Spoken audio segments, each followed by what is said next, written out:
daawadayaal waxaa khadka si toos ah ugu jira heerka tuulada Darimara ee ka tirsan gobolka Saaxil halkaas oo imika ay ka dhaceen sida la sheegayo dagaalo ugu horeyn haddii aad malqayso mudane gudoomiye bal xaaladii halka galabta ka dhacday bal iga waran haddii aan kaaga warramo xaaladda halkaa ka dhacday galabta anigoo kulley anigu waan yara xamsanay waan qalaa markaa dabtana shalay baan halkan isoo yara gaadhay haddana dubaan uga noqday galabtii waxaa dhibaan dub u noqday markii aan ay tahay 3 galabnimo ayaa layla soo hadlo wax la yidhi ciidan baa maanta la keenay ayaa daridii la keenay ciidankii la keenay waxay yidhahdeen anigu ma wadno wax dhibaataa ma wadno bay yidhaahdeen ciidankii dowladdu keentay ciidankaasoo laga soo qaaday xagga ciidankii gobol laga soo qaaday qayb laga soo qaaday oo 6 gaadhay wateen markii aan meeshii istaagay waxaan firi la hadal dabeetana oo odayaashii qoladan askarta odayaasha oo u tag dabeetana dad baa igu yidhi war waxa soo socdaa nin kaloo in hebel xayd la yidhaahdo dee berigoore berberey mana meelaha aysan jirin oo sarkaal saa ayaa soo socda ninkaasay sugayaane aynu hadhow baynu la wada hadli doonaa waayahay dabeetana waxaan u qaaday ninka aad garanaysa awbaalli magaaladii oo laga qaxay baan awbaallaan u qaaday ninkii lugta golaabaan waxaan u qaaday raashin 3 shuba waayahay waxaan ugu geeyey gurigiisa oo xagga buurta ka xiga magaalada xagga waqooyi ka xiga waayahay isla markaa dhexdan waxaan ku dhaafay ciidan baan ku dhaafay halkaa igu joojiyey badan markaa kala baxay ciidanka kale waxay ka xigeen dhulka dawladda ahay mise ciidan kale ma ciidankii dawladda ahay mise ciidan kale ciidanka ku joojiyey ciidanka ay joojiyey waxaan ciidan laygu yidhi waa jabhadii waayahay isla markaa ciidankaas way kala baxsanaayeen waxaan ku yidhi waa ninkaa lugta go-aan labaan raashinka u geynayaa waxay yidhahdeen socoon dandhaaf waayahay waan dhaafay sidaadii guriga aan u dhigay ayay xabaddu bilaabatay waayahay markii ay bilaabatay anigu xagga buurtaan ka baxay meelii bannaan oo kala may lahayn xaggan daridana dee ciidankii ay weerarayeen baa jooga xaggan kalena meelna aan ka baxa may lahayn oo deetana xagga buurtaan u baxay buurtaas sinteedaan ka soo wareegay waan soo yara maarmaarsaday dee noohadii baan wato deetana waxaan imi dhagacadde waayahay abaar markaa xabaddu ay bilaabatay waxaa weeye 6 oo wax aan badan lahayn waayahay dabeetana dee imanka wax waro oo dambe kama hayo waxaan ka soo wareegay buurta gunteeda kasoo wareego dhagacadaan kusoo baxay moolna noo dhici maayo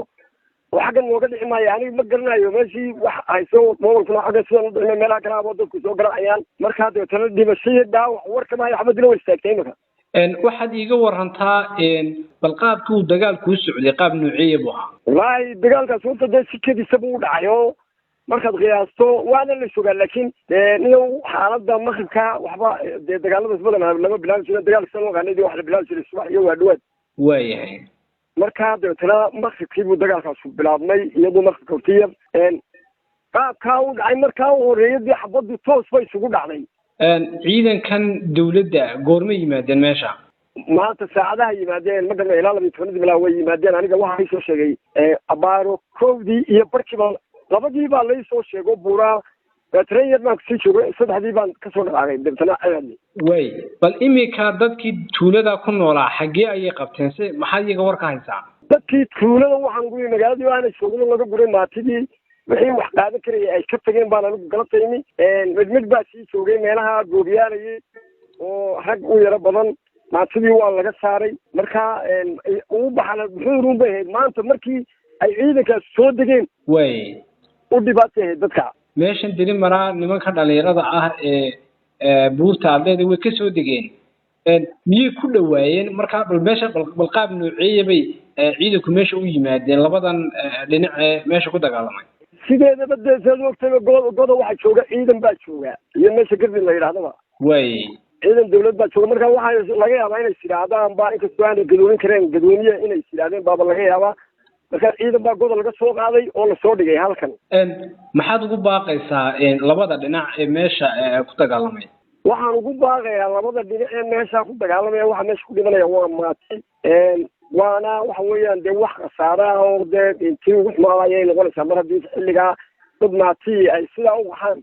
ay kuleyshahay iyo xagaayadaa tahay waxa weeyaan waxaan ugu baaqaya dee inay labada dhinac bal ay soo kala gaaraan cid allaaliyo ciddii danaynaysaa inay soo kala dhex gasho iyaguna ay joojiyaan xabadda daawadayaalkaasi waa heerka tuulada Darimara ee ka tirsan gobolka Saaxil aad iyo aad baad u mahadsan tahay mudane gudoomiye